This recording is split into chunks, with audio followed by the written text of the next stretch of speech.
ইসলাম মানতে গিয়ে কোনো আত্মীয়করণ নেই, ইসলাম মানতে গিয়ে কোনো দলীয়করণ নেই। দল করতে গিয়ে, আল্লাহর রাজনীতি করতে গিয়ে কোনো আত্মীয়করণ, কোনো দলীয় কোনো কিচ্ছু হবে না।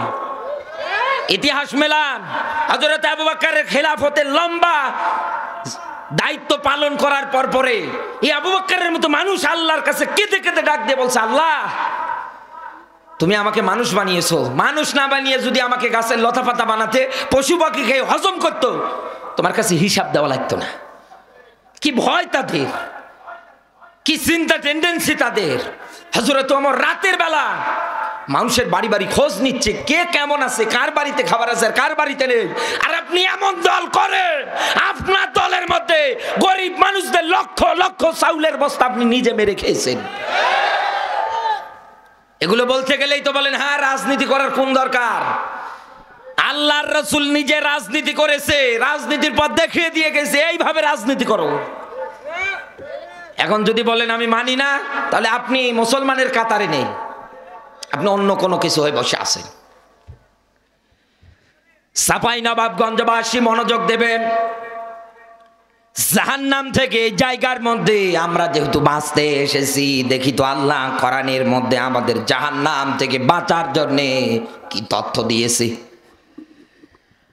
আল্লাহ পাক বলেন, ইয়া আইয়ুহাল্লাযীনা আমানু হাল আদুল্লুকুম আলা তিজারাতিন তুনজিকুম মিন আযাবিন আলীম। সূরা সাফ 61 নম্বর সূরা 28 নম্বর পারার, এটা পাবেন আপনি 10 নম্বর আয়াত। আল্লাহ পাক বলেন, ইয়া আইয়ুহাল্লাযীনা আমানু, যেহেতু পোস্টারে লিখে দিয়েছেন তাফসীরুল কোরআন মাহফিল, এইবার আসেন আয়াতটাকে আমরা সামনে নিয়ে কিছু কথা শুনি। আল্লাহ পাক জানাচ্ছেন, ওহে যারা ঈমানদার। এখন আমাদের প্রশ্ন, দুনিয়ায় ঈমানদার কারা? শুধু মাথায় টুপি থাকলে, মুখে দাড়ি থাকলে, গায়ে এরকম লম্বা জুব্বা থাকলে কি ঈমানদার হওয়া যায়? আরো জোরে বলেন। এই পৃথিবীর ময়দানে মুখে দাড়ি নিয়ে, গায়ে লম্বা জামা গায়ে দিয়ে দুনিয়া ঈমানদার হওয়া যায় না। এটা আপনি আমাকে ঘোষণা দিয়েছেন। বাস্তব দৃষ্টান্ত দিতে গেলে আব্দুল্লাহ ইবনে উবাইয়ের মতো মানুষ দুনিয়ায় ঈমানদার ছিল না। ওর জীবনে কিন্তু নামাজ ছিল, ওর জীবনে টুপি ছিল, এক কথা বলেন না কেন? ওর জীবনে ওর গায়ের মধ্যে জুব্বা পর্যন্ত ছিল। বিশ্ব নবীর সঙ্গে বসে বসে ইফতারি পছন্দ করেছে, এরপরেও লোকটা মারা গিয়েছে তো গিয়েছে মুনাফিকের সর্দার হয়ে। কেন গিয়েছে? কারণ এই রাসূলের রাজনৈতিক জীবন সাপোর্ট করতো না। রাসূল কোরআন দিয়ে রাষ্ট্র চালাবে, দেশ চালাবে, সমাজ চালাবে, প্রত্যেকটা জায়গাগুলোতে কোরআনের বিধানগুলো একাধারে কায়েম হবে, এ ব্যাপারে ওর কোনো আগ্রহ ছিল না, বরং বিরুদ্ধাচারণ করত। নবীজি যুদ্ধের ময়দানে সাহাবীদের দিয়ে নিয়ে যেতেন, আর ও পিছন দিক থেকে এসে সাহাবী ভেগে নিয়ে যেতেন। শুধু এতটুকুন কারণে এই লোকটা যেমন তেমন মরণ পায়নি, একেবারে মুনাফিকের সর্দার। আপনি তো নামাজ পড়েন আপনার মসজিদের ইমামের পিছনে, আর এই লোকটা সরাসরি নামাজ আদায় করেছে একেবারে বিশ্ব নবীর পিছনে। এরপরেও লোকটা ঈমান নিয়ে মারা যেতে পারেনি এই কারণে, কারণ এই জমিনে আনাকিমুদ্দিন দিন কায়েমের আন্দোলন হোক এটাও চাইনি। আমার বন্ধুরা, এবার আমি আপনাকে ঈমানদারের ব্যাখ্যা শোনাচ্ছি, কান খাড়া করাবেন। আগামীকাল আপনি আমার নামে বদনাম করেন আর যাই করেন, আমি স্পষ্টভাবেই আপনাকে প্রচার করছি আপনার মাঝে। আল্লাহর ঘোষিত ঈমানদার যারা আছে তাদের আয়াতে, তাদের ব্যাখ্যা বিশ্লেষণায় কি পাওয়া যায়? আল্লাহর ঘোষিত ঈমানদার যারা, তাদের আচরণটা হবে কোরআন শোনার পরে এরকম।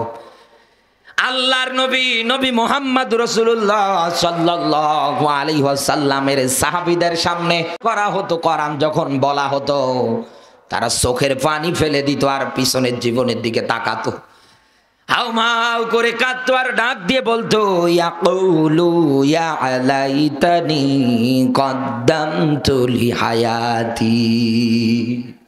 হায় আমার জীবনের প্রতি আমার আক্ষেপ, আমি একই করি, আমার রাজনীতি কোরআন দিয়ে হয় না, আমার রাজনীতি ইসলাম দিয়ে হয় না, আমার পরিবার কোরআন দিয়ে চলে না, আমার একটা কোনো কিছু তো আমি ইসলামের নিয়ম নীতি দিয়ে চালাতে পারি না, আল্লাহর ভাষা অনুযায়ী দুনিয়ায় তো আমি ইমানদারে হতে পারলাম না।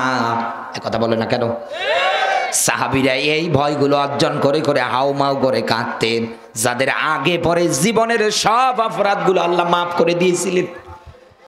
এই মানুষগুলো কান্না করছে, এমনকি দুনিয়ায় বেঁচে থাকাকালীন অবস্থায় জান্নাতের সার্টিফিকেট পর্যন্ত পেয়েছিলেন। মানুষগুলো কাঁদতেছে আর ডাক দিয়ে বলতেছে আল্লাহর কাছে, আল্লাহ আমার জীবনের প্রতি আমার আক্ষেপ। এমনকি কিয়ামতে অনেক মানুষ বলবে, দুনিয়ায় বেঈমান হয়ে মারা যাওয়ার কারণে কিয়ামতে অনেক মানুষ বলবে ফাআসাদদাকা ওয়া আকুম মিনাস সলিহিন, আল্লাহ আর একটা বার দুনিয়ায় যাওয়ার কি কোনো সুযোগ আছে?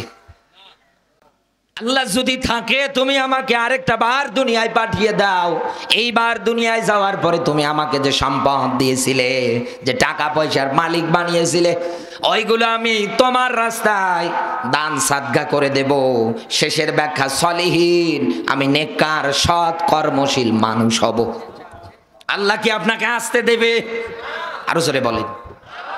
তাহলে আমি আপনাকে এখন যে ইমানদারের গুণগুলো কোরআনে আল্লাহ যেগুলো বর্ণনা করেছে, কোরআনের ভাষা ইমানদার কারা, দেখেন তো, মেলান তো আপনার ভিতরে কি এরকম কোনো অনুভূতি আছে?